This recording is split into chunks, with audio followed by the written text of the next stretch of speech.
All right. Good evening. It's 6 o'clock. I'll call the Planning and Zoning meeting to order. We have all commissioners present, so we have a quorum. And so if you could please join me for the Pledge of Allegiance.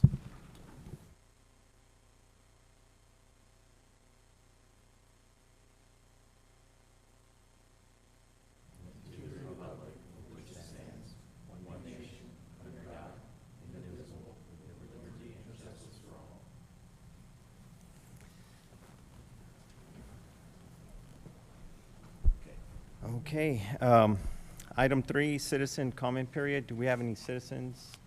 And we have no citizens that signed up, and we have none in person. Okay, moving on to item 4.1, the approval of the meeting minutes for February the 11th, 2026, the Planning and Zoning Commission regular meeting. The meeting minutes were in your packet. Is there any, you all had a chance to review those minutes? Is there any edits or anything that Marissa needs to be aware of? Okay, can I get a motion? I, Rod Apgar, make a motion that we approve the minutes for the Planning and Zoning meeting on 11 February 2026. I have a motion. Do I have a second? I'll second the motion.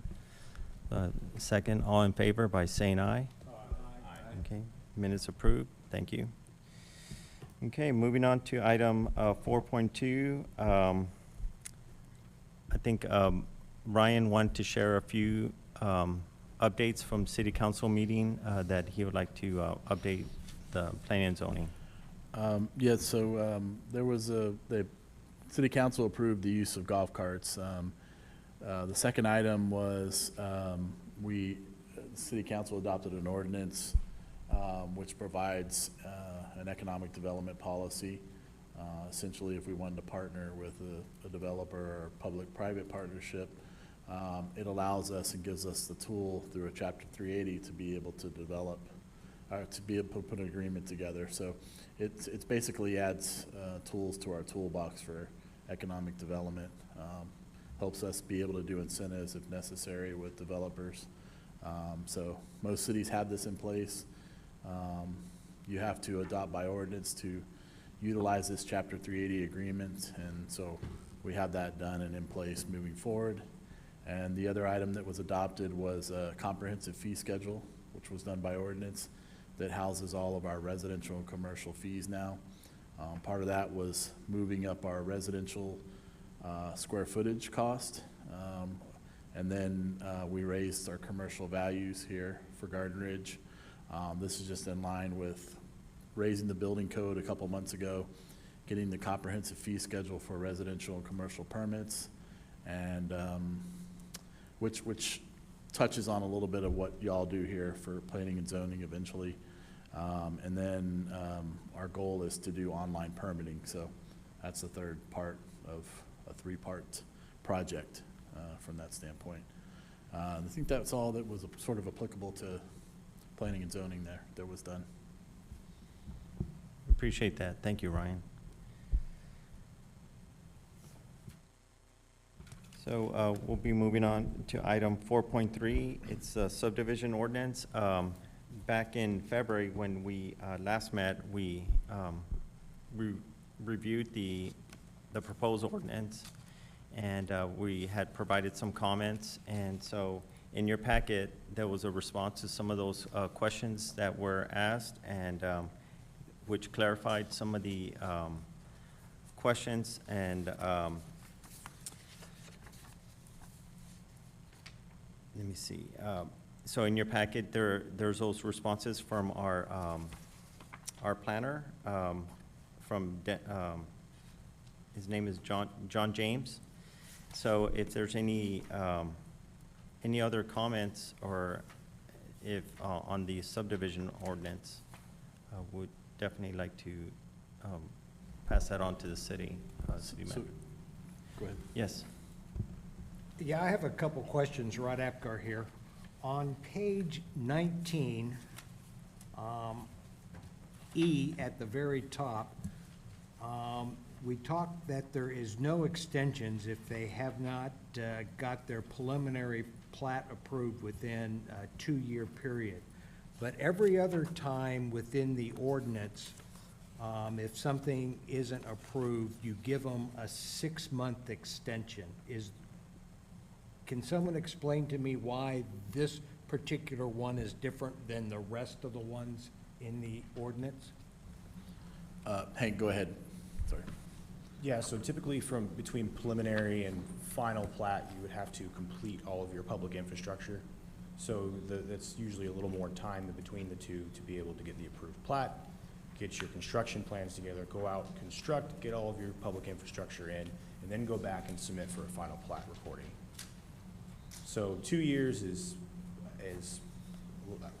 I've seen some of them up to 5 years, honestly, between preliminary and final.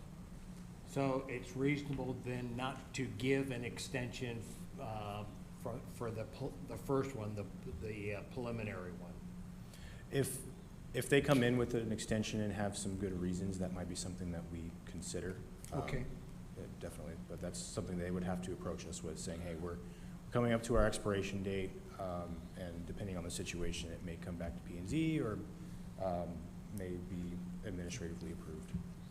So again, I think, Hank, if it says the subdivision master plan approval shall expire and the plan shall be null and void, so I would assume if it hasn't been done in that 2-year window, they'd have to start over and come back to P&Z. Correct? Okay, on page 37, number A, it says lot sizes and dimensions shall conform to the minimum requirement of the zoning district for which the property is zoned. My assumption is there's another ordinance that lists those property dimensions. Is it worth putting that in here, or is that something that changes? Or is it, people who do this for a living know to go check that?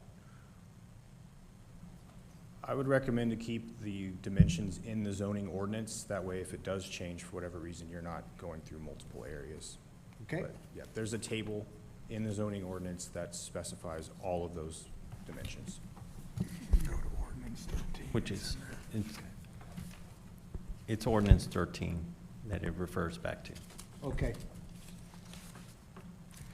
And, let me see, the only other one is, I'm making an assumption that on page 13 at the very end, and on page 14 to B, C, and D, that when this ordinance is first signed, that there should not be any conflicts. Because if there is a conflict with an ordinance that's already signed, or a state regulation, or a federal regulation that is more restrictive, then this ordinance should reflect that. And those notes that are in here to go check those other things for conflicts is maybe 2 years down the road when different things can change. Is that correct? Is that my understanding correct? So the state may come out with a new House bill or Senate bill or whatever that impacts these, and that piece right there would allow us to get time to update ours, but in the meantime, the state would supersede our municipal ordinance. Great, thank you very much. You've answered all of my questions. I appreciate it. Chairman, I know as you mentioned in the correspondence, that covers questions by Mr. James. So I didn't know if you wanted to run through those, or if the commission is good with all of the responses related to your questions on those 3 items in particular.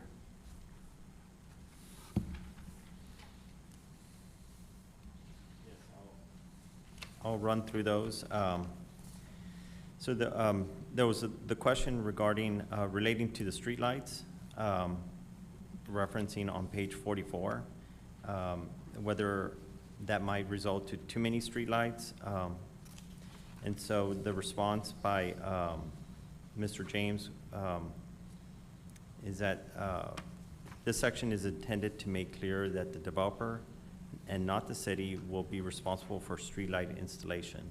So that's, and then in subsection U.3, it does not specify that street lighting shall be provided at all intersections and street alignment changes greater than 45 degrees. However, other than that,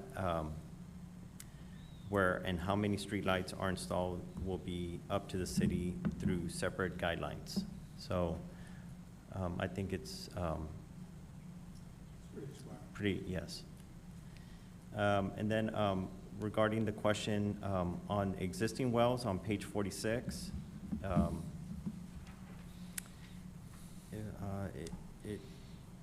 it talks about if it was about, if there's a private well and a city connection, that the ordinance does not require connection of a private well and the city systems will not use water from private wells. That this simply means that if someone has a private well and also connects to the city system, any interconnection of the two would require appropriate backflow prevention to ensure that there's no cross-contamination with the city system. So they did suggest maybe rewording slightly to make clear that the property must connect to the water supply system and not the well. That, then the third question regarding clear cutting on page 50, I think that was, at our last meeting, I think we kind of hashed out that question regarding that any clear cutting would require the city approval prior to anything starting. I think those were the three questions that were brought up. Any other comments that the commission has? I have a comment, if they've all- Yes. So the answer to question 2, that does provide clarity on the city is not going to connect to the well. That's what I understand, the clarity there. I do have some challenges with the property, and just to be clear, I don't have a well on my property, so I have no vested interest here. But I may in the future. But right now I don't. It just seems a little bit invasive where in paragraph, so we're on page, I guess we're on page 46, PDF 54, paragraph C2, existing wells. It states there, second line, but the property must connect to the public water supply system once water lines are available adjacent to the property. Once the property is connected to the public water supply system, pre-existing water wells serving the property must either be disconnected or an approved backflow prevention installed where the water well service interconnects with the public system. I guess I'm curious as to why is there a demand for a property who's self-sufficient on well water to then have to connect to city water? And in addition to that, if they are driven to connect to city water, I would imagine that there's some challenges with, for one, easement, because that water line will go from public area to private across the property. So where will it travel? Who decides where it'll travel? And then, costs associated with it, an engineering look diagram, materials, and construction. In addition to those two, it says that or it states that disconnected or approved backflow prevention installed. So then my question is, where would that backflow have to be installed? Who's going to install it? Because if you go down to paragraph D, it talks about alternative water sources, which I'm assuming that's what the well is. And essentially, in, I guess, sentence 2, about 3 lines down, it states that an alternative water source may not be used for potable water supply under any circumstances. above that, it states that this is subject to, alternative water source is subject to approval by the city manager. So I think that that's, there's challenges there with forcing folks not to be able to use the water from a well as a potable source. So I guess I'm curious as to why. And in addition, the delegation down to the city manager to approve how that alternative water source will be used seems to contradict the precedent set in Ordinance 7, which the majority of approval processes are done by the city council. So I know I stated a lot there. If there's any questions, I can clarify. So I'm glad you brought that up. I actually caught that before coming in. I apologize. I was out last month when this came out. So I think a lot of your concerns may be addressed with, or could be addressed with, rather than saying the property must connect, you could say something like the property may elect to connect. And should they connect, they have to provide backflow prevention or disconnect from the water well source. And that's a pretty common practice that way. But with that verbiage change, you're not forcing the property owner to connect if they have their own independent well service. So then is the burden of connecting to the public water source on the property owner, or shared expense, or on the city, or somewhere else? If they wanted to pull a water supply or water service, then that would be on the property owner to pull that. Okay. I think it would be good to state that in there, just so that's clear, so the city isn't responsible for construction, engineering diagram and such associated with that. Sure. That's my opinion. And then as far as the use of alternative water source, so if they're not required to connect to public water utility, ought the approval of the city manager be included there in paragraph D?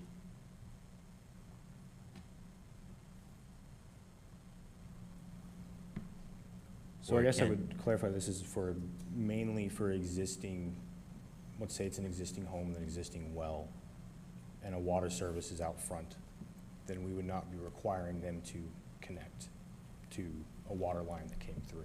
Okay, so then if they do connect, then the alternative water source would be subject to the city manager's approval on how to be used. What we would be reviewing for is that it's used for irrigation purposes only, and there's no cross-contamination, that type of thing. Okay, could it be used in a potable way, such as drinking water for those residents, maybe for their hot tubs or pool? Hot tubs or pool is more of a landscaping type thing. That could be on a separate deal, but as far as drinking water, those would not be combined. Now, if there's a development that comes in and says, we want a wet pond and we want to use that water to pump and irrigate, then that would be its own separate system and be more reviewed in the development side of things to make sure that there truly are two separate systems there, what we call like an Okay. irrigation line or a purple line versus a blue line kind of thing. So the property owner or resident is not tied to any restrictions that don't exist already, so long as they don't connect to the public water system, and that's optional. They're not forced to do that.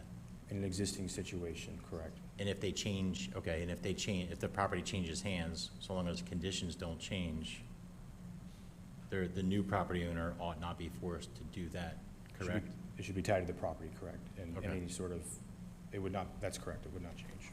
I think that makes sense, and that sounds fair. Chair Jockman, Yes. just a quick question for our city manager. In previous places where you've been city manager, what's been the situation if you had any at all regarding existing wells, et cetera? Last few cities have been regulated solids. Okay, So SAWS had its standards. But I don't recall anything from an existing well standpoint related to a residential development from my standpoint, from my experience. But again, I'm gonna rely on Hank on this one from that standpoint. And again, Could probably talk with Steven just to make sure, because this scenario has presented itself in Garden Ridge before, to make sure that those things are done, so, from a historical standpoint.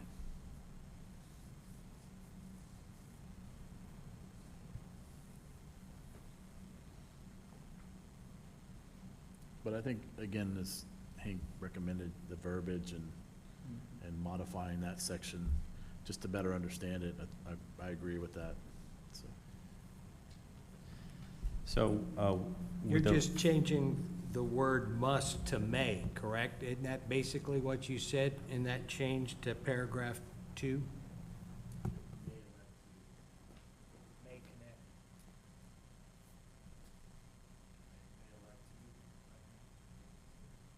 There may be a little more rewriting than that, but that's the general theme of it, would be, rather than thou shall, it's a you may, or elect to.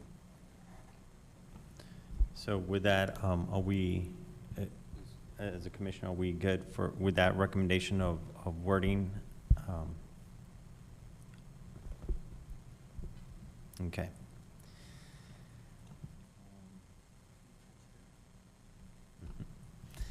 Any other comments or clarifications that would like to look at or discuss? I have one or two more outside of those questions that Okay. were answered, if that's okay. Sure. On page PDF 31, so that would be page 22 of the document. This is paragraph under section 2.7 of final plat, paragraph F1, minor changes. The description of minor changes appears to be a little bit, from my reading, somewhat ambiguous. I think that, and no offense to the person who's in the position, but with the city manager being authorized to approve minor changes on an approved final plat, I think that that method differs from the original ordinance, Ordinance 7, which is where city council is looking at these changes. In addition, I think it lacks transparency to not have council and/or P&Z, even though they are minor, to still take a look and make sure that things make sense. And, you know, no one's working outside the lines, so, and that there's not too much responsibility resting on just one person, but you're having a council review and make sense of potential minor changes that are in there. So I think in addition to that, if P&Z is going to review even a minor change, that gives us some work and a reason to meet every month. Chair Jochman, yeah, in response to Mr. Bates, again, I kind of defer to our city manager. I understand what you're saying, Darren, but it appears to me when it comes to minor changes that Mr. Rappley has probably seen many of those. Do we really need to address that it would go through us and the city council? So we're having a position review, not a person. Oh, well, So Mr. Rappley, from what I understand, and I think we all agree, is current qualified, if you will, but he may not always be in the position. In addition to that, the minor changes, it does talk about the minor changes being tied into scavenger's errors. So folks making errors on the plat itself, I guess it depends on how that error is interpreted. It could go different ways. So I think that instead of just having one person review a potential error for, does this make sense, that you have a group of folks taking a look at it. well, then I would address, doesn't it, before it gets to, on those minor changes, does not it get to a group of people that would review those Scrivener errors before it would get to Mr. Rappley's review? You know, Like, and what any- I'm trying to do is I'm trying to say, look, why don't we streamline this? And if we're gonna go down to that kind of level, Darren, when they send it to us and it's gotta go to city council, that seems like an awful lot of work for something that's probably, again, minor. Well, again, in any type of, it says the city manager, right? Yeah. But I mean, again, I put it to our city engineer to review and approve before it, makes it here and then council. That's kind of the process already in place. It's not like that the city manager can or can't approve. Everything is done by review with the city engineer to approval. I get a letter from him. That's how we did the last two plats that I've been here in Garden Ridge. Correct, Hank? And just to give an example of what would be minor changes, it would be, say you have 100 lots, 100-lot development, and between lot 89 and 90, the lot line shifts over 2 feet. You made one larger and one smaller, you haven't changed the lot count, you haven't changed, it's a minor shift in a line to address something, the topography or whatever the case may be. Or there might be a curve on a road that was previously the wrong radius, and you've made it a different radius, so that the general subdivision feel is the same. You might have had an error in adding, saying, hey, we looked at it again, and it said 120, but it was really 127, that type of thing. Or the acreage is really tweaked by 2% for whatever reason through the lots. So it allows for those, what would be considered minor errors, to be looked at from an administrative standpoint, rather than go back to you and say, well, what's different? Well, the subdivision is kind of the same, it's just that they shifted a line here, they tweaked the road a little bit, it's still in the same road network, but there was a, now it's 100 feet instead of 120 kind of thing. So if you were to add a lot to go to 101, that would be considered a major change, and that would go back to P&Z, back to council, saying they have more lots or a different lot count than they had before, which would have to be approved. That would be considered a major change. How often do errors occur on these plots, would you say? Pretty commonly. I used to do a lot of plats on the development side, and you almost always catch something. Even if you get it reviewed by 5 people, you're going to find something when you look at it again 2 years later. It also might be a date was wrong, or a note was in, hey, there was a typo in a note. We Okay. caught that. So how many times a year do you think that would occur for Garden Ridge? That's a good point. Not, as the development is not very rapid right now or hot, you wouldn't necessarily see a whole bunch of those coming in at one time. So I think it's important for transparency, and it doesn't sound like too much work. We can certainly take a look at that fairly quickly. I think that would be good for the citizens of Garden Ridge to know that transparency exists there, so it can be identified. Maybe an engineering firm ought to get, fired because they constantly make mistakes, right? It's like, hey, maybe I'll go somewhere else, or maybe the city will go somewhere else, for that kind of work. In paragraph, the next one to follow, paragraph 2, so that would be C2, major changes. That is page 23 or PDF 31. About halfway in, it says that the city manager shall determine if a change is minor or major.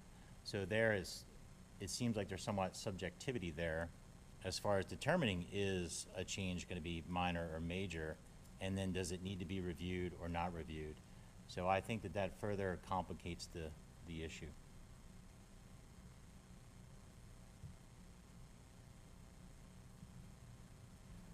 Chairman Jockman. Yes. So I look back at the plat reviews that we've done on this Planning and Zoning Commission, of which most of us have been a part of. When they came to us, and the one in specific I can recall is the Revival, where they wanted to put 2 plats together to make it one. So we reviewed that very thoroughly, because that was the type of issue that we needed to before it went to the city council, in my view. These type of things, Darren, again, excuse me for kind of trying to take a more simplistic look at it. It seems like if it's a minor change or a major change, the city engineer, and I don't know who else will get the opportunity to look at these things, but based on his experience of probably 30, 40 years of being a city manager, I'm thinking that he's going to, he is going to be thoroughly understood, he'll thoroughly understand what those changes are before he makes them, and then they can just proceed on. Is that the way it works, Ryan? Well, I appreciate adding 40, but, it's 26 to almost Okay, 30, well. so I appreciate that. You've been at it a little while. I I like to think I was younger than that, but, no, yeah, I mean, again, these practices are, you know, I think in John's review, these are common practices in most cities related to plats, preliminary, and so I would say standard sort of boilerplate that is in place, and it's, again, the same language for a plat process that was in there, I would assume, for the most part, that was already in the subdivision ordinance as a process, but has been tweaked as far as this. But again, you know, as city manager, I rely heavily on our city engineer, or engineers. In my previous city, I had one engineering firm that's what they did. They reviewed the plats and development process, and that's what they did. And then they were good with it, signed off on it. We went to planning and zoning and council, you know, from that standpoint. But I've seen a lot of cities where they have ordinances saying the city manager can approve this or do this, and that's, yeah, I get it, and it's simple to put in there the city manager, but I'm not all sitting here saying, we're gonna do this or do that. I rely on the experts, Yeah. you know, in this case. So, No, I agree, and it's not you that we're addressing, it's the No, I get it. position, you know, that I'm looking at and considering. Someone, if you weren't here tomorrow, that someone would probably be in your interim, sitting in that position, and do they have the same qualifications? I don't know, maybe they do, maybe they don't, depending on how things work. So just trying to keep things Yeah. clear, transparent, above board, if you will. And I think that that's probably a wiser way to move with this. I mean, so in purchasing a pool, going through that process, and of recently a storm shelter, I was just kind of surprised at some of the more significant errors that were made by folks or things that were overlooked. From a layperson's perspective, that being me. So I won't get into all the details, but from my own personal experience, it just seems like a simple construction project sometimes can't even get done right. So, and I don't anticipate many errors.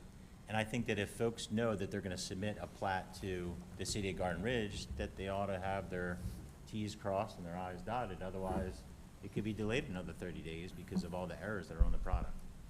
I guess in my time here, 1 year, there's been 2 plats, and it seems to, you know, I had some involvement.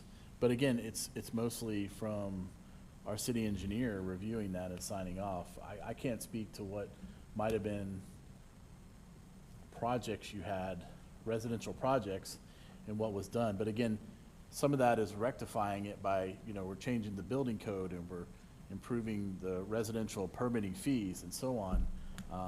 Again, because when we updated this comprehensive fee schedule, there was a couple things that weren't being permitted here that should have been permitted. You know what I mean? So it's just kind of revisiting and bringing them up to date.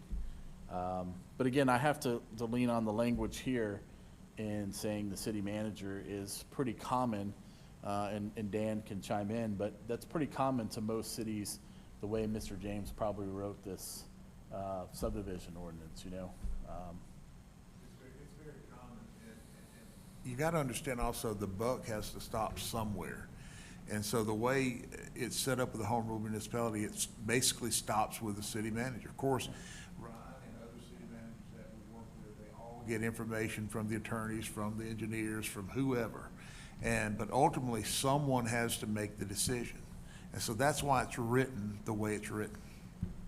Okay, it does seem to differ from the precedent set by Garden Ridge, that if you look at ordinance 7 previous, or the one current, it's the approval processes, for the most part, if not 100%, are all on the responsibility of city council and it being reviewed there.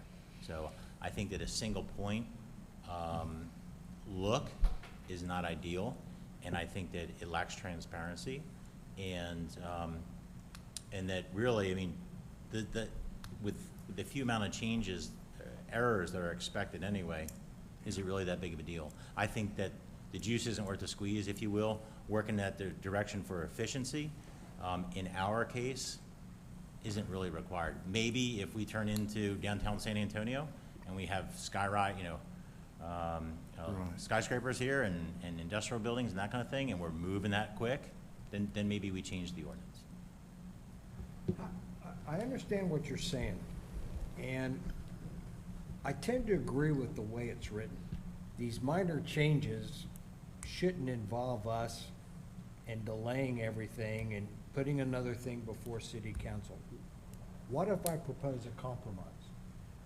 That the city manager approves it, but at the next planning and zoning meeting, they have to give us a rundown of all of these minor changes and on what plats that he approved, so that we are aware of it. So there is transparency. People can come see what's going on in some of these subdivisions. And then we, as a planning and zoning, if we're noticing that there is just a plethora of errors, then maybe we as a group make a decision as to action we need to take to correct those errors. So that's what I propose as a compromise, instead of us voting on everything that it should have been 200 feet instead of 195. We have better things to do. The city manager at the next planning and zoning meeting, give us a rundown of all of these minor changes and on which plat they were made to. How does that sound as a compromise? Sounds Let- interesting. let me jump I think in. it's a little bit of putting the cart before the horse, if you will. And that, you know, didn't we just have 2 Planning and Zoning Commission meetings that were canceled? So it doesn't seem like it's too much work.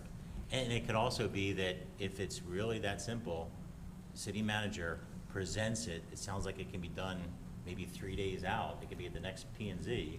And hey, these are the changes, this is what I recommend, we've already looked at it. We don't decide, we just go, this makes sense, city council approve. Chairman, can I comment on this? Yes. I think it's important to clarify between a minor error and a major error. And we don't want to put too much undue burden on a minor error that might be a typo or something, and put undue burden on someone that's trying to move along with the project, and they'd have to wait 30, 60, 90 days for a meeting to correct the typo, and then it's something that, again, the city manager would have a discretion on what's a major or a minor error, but I don't think putting undue burden for a minor error is beneficial to anybody. Chairman Jockman, if I could. Yes, please. To piggyback on Richard and Rod, I agree with both of what they said in the sense about minor changes. As far as major changes, if you read the last line of paragraph 2, it says, major changes may also require the submittal of a new application for approval or a preliminary plat before approval of a revised final plat. In that sense, it seems to me that, you know, if you want him to come back after there's a change and there has to be another a preliminary plat before approval of a final plat, that's probably gonna end up with us anyway. So that would make sense. The minor changes, I'm in agreement with them that it doesn't make sense. Mr. Chairman, let me clarify something here, and City Secretary rightfully pointed out that ordinance 13 that you're talking about, that was prior to the city of Garden Ridge becoming a home rule municipality. In other words, the charter itself gives the power to the city manager. So that's what we're trying to do, is be consistent going forward, because everything in the past is going to be left behind, just that simple. And so that's why we're trying to be consistent going forward. So, sir, I was referring to ordinance 7, not 13, when I was speaking. Oh, 7, That's what yeah, that's what the attorney meant to say. Yeah, I was 7. talking about 7 as well. Okay. 7, yeah, it's ordinance 7. But that was done when it was what, a type A, Marissa, type A, general law city. Now there's a charter, and so it's a home rule, and so that's what we're trying to do, is trying to clean it up going forward. So- And trying to clean up what?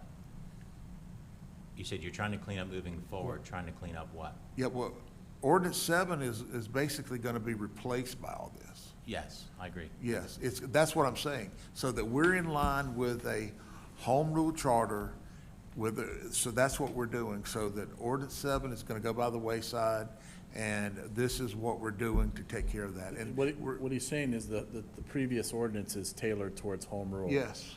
No, Okay, it's- now this is tailored towards having a charter, which is now what we have. Well, the previous ordinance is tailored toward type A general law, General law, sorry. whereas this is now tailored toward home rule, what we have. And what home the rule, citizens- and home rule moves in which direction? Towards a single point, like the city manager, is that what you're saying? Yes. Essentially the council manager When was form. the charter voted on by everybody, by the citizens? 2023.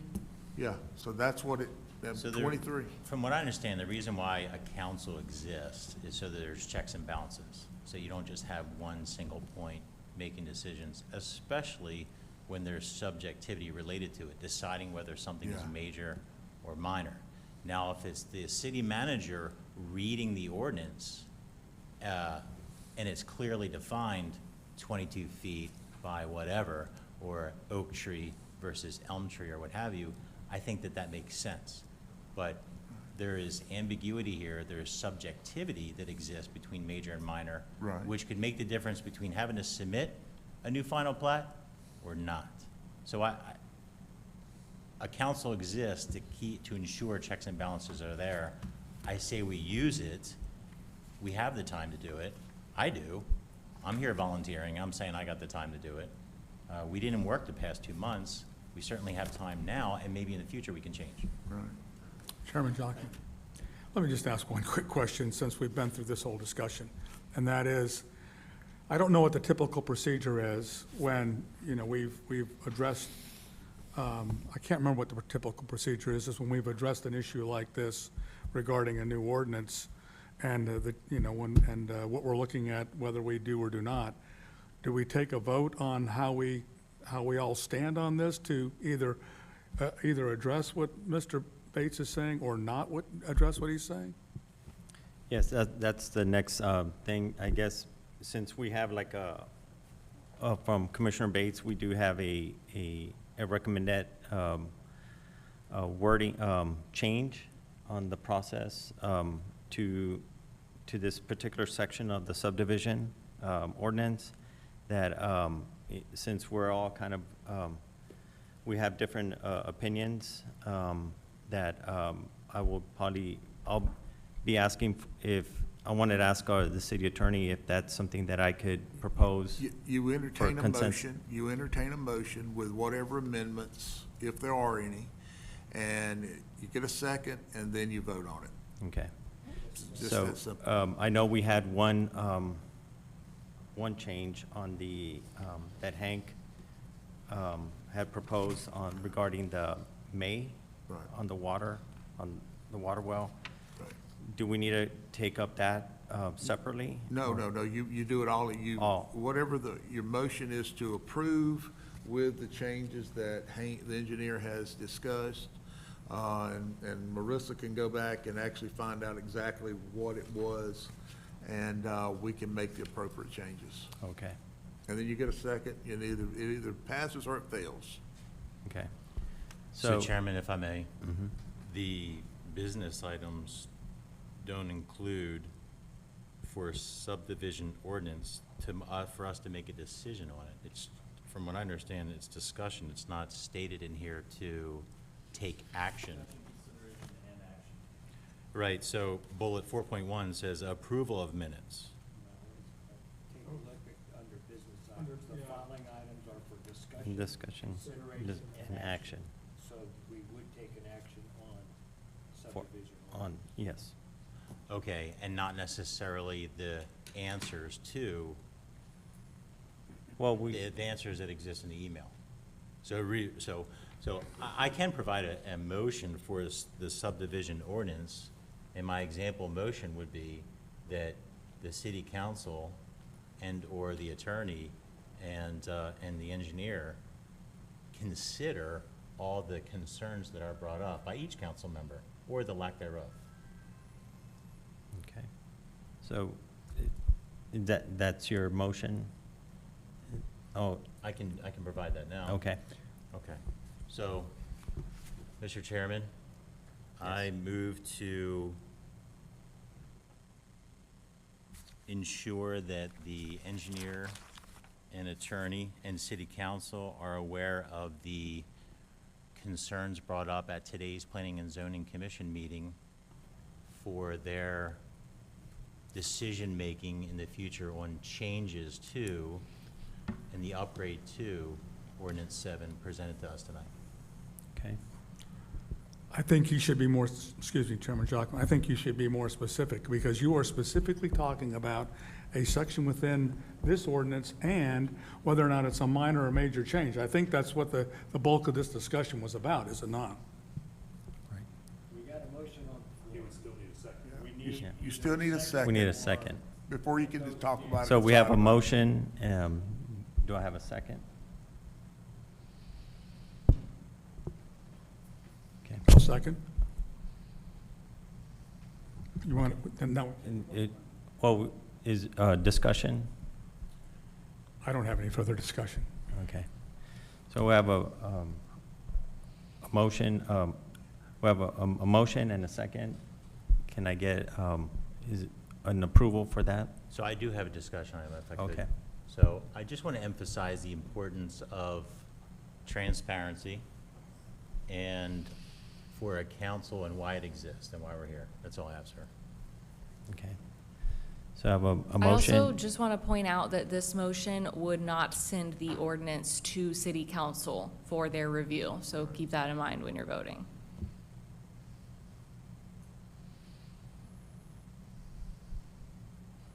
So I have a motion and a second. On, All in favor? all in favor? Aye. Say. The nay, and the nays? All against, nay? Nay. So- Nay. So the motion fails. Motion fails. This is Rod Apgar. I'd like to make a motion that we, as the Zoning and Planning Commission, accept the city ordinance and send it to city council with the following changes. On page 46, where it talks about existing wells, we had some very good verbiage put in there, kind of changing the word must to may. And we had some great discussion on page 23 about minor and major changes. And I think we leave those just as written in the city ordinance. So I'm only suggesting the one change, and that's my motion. Do I have a second? Second. I have a second. All in favor by saying aye? Do we have any discussion first? Or, Oh, yeah, discussion. Go ahead, So Commissioner I Bates. think it's important that we see, or it's documented first before it's recommended to be approved and pushed forward to city council. Chairman Jocham, why would we need that when we've already made a motion that the second, that your motion be not go forward, but that motion go forward? Why would we need? Because we showed up here tonight and there were still errors in the document that were supposedly corrected last meeting. Chairman Jocham, Yeah. I disagree with him on this point, and that is Right. because we covered items tonight that we did not cover in the last meeting, the initial meeting where we voted on, where we looked at these other changes to the ordinance. Tonight, we talked about different things, so it's not the same, Darren. Right. So, So Chairman, if I may, the subject for tonight is not the three answered questions. The subject for tonight is subdivision ordinance. but I will say, Commissioner Bates, that we did, at our last meeting, we did go over the entire document, and we had those three questions or clarifications for our city engineer to, and our planner to look over. And we received those comments, and we have had other discussions regarding some other wording, and so I think you know, we are at a point with the document, that, so, we have a motion and a second, so I'd like to, That's- Call for a vote. yeah, I'd like to, have a vote on the motion. So all in favor by saying aye, Aye. and nay, Nay. so motion passes. So that motion was for the, for the minor, changes, and that will be, this document will be, sent to city council for their review and consideration for approval. Okay, Chairman, well, I just wanna, appreciate, You know, Chairman Bates's comments, you know, again, I think what Dan said, you know, when he said that the city manager and the buck stops here, and especially with the home rule and having a charter and it's council manager, that ultimately everything stops and starts with myself as city manager, right? So if there's ever a problem, issue, concern, those things need to be brought to my attention. So like in your case, if there was a problem, you know, definitely should have been brought to my attention as city manager to try to correct that or resolve that from that standpoint. Again, when we're talking about plats just in general, I think, again, this is tailored to a home rule now. Doesn't change much from my standpoint, that those items are still gonna go in front of the city engineer extensively, right? Because I'm not here as your engineer, I'm here as your city manager. I rely on the experts, being both city engineer and city attorney in this case. So, you know, just from that standpoint, I think full transparency that everything that comes to me eventually will come to council in some form or fashion, right? Whether that is an issue or concern raised by some project or error, I'm reporting to them. But a process here, it's outlined correctly from a standpoint that it's now home rule versus what would general law A, which was my last city. So there are some differences in how you do things through a process. But definitely, I think this is a good document moving forward for Garden Ridge. So you're saying that basically it really ought not be up for discussion because it's already defined in home rule, is that what you're saying? What, say that again? How we discussed things tonight and how changes were made to the ordinance, the new ordinance 7, that really didn't need to be discussed tonight because it's all defined in home rule, how it ought to go. Well, the changes there has been modified or tailored to that. But like Dan said, that replaces ordinance 7 with this new ordinance moving forward. Yeah, I see that. Huh? I said, yes, I see Okay. that.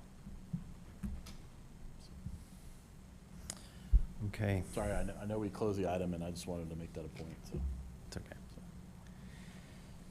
Okay, moving on, agenda item 4.4, future agenda items. I don't have any future agenda items. Yes, Commissioner. It may or may not be a future agenda item, depends on the answer to the question. The lot across from the Shell gas station at 3009 in Nacogdoches, anybody knows what's going on there?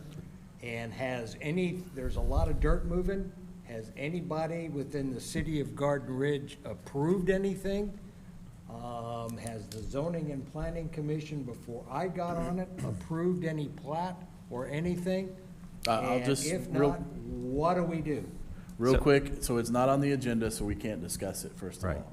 That's between property owner and TxDOT on what is being done on his property as a result of the construction there. There is some things in the works that probably is gonna come in front of y'all at P and Z regarding potential development there, but we're not there yet. It will eventually come in front of you, then city council. But like I said, being a future agenda item, there is a good possibility. But because it's not on the agenda specifically about that, I could talk to you about that offline as well. Any other proposals or discussion items for future agenda items? No? Okay. No, I'm just gonna say that we probably will have some future agenda items, not only with that and some other items. So again, we'll plan accordingly and be brought in front of you, working with Marissa for the agenda. Okay, thank you, Ryan. Agenda item 5, citizen comment period. Do we have any, no citizens, right? No. Okay, so item 6, adjournment. I move, it's 6:56. The planning and zoning meeting is adjourned. Thank you.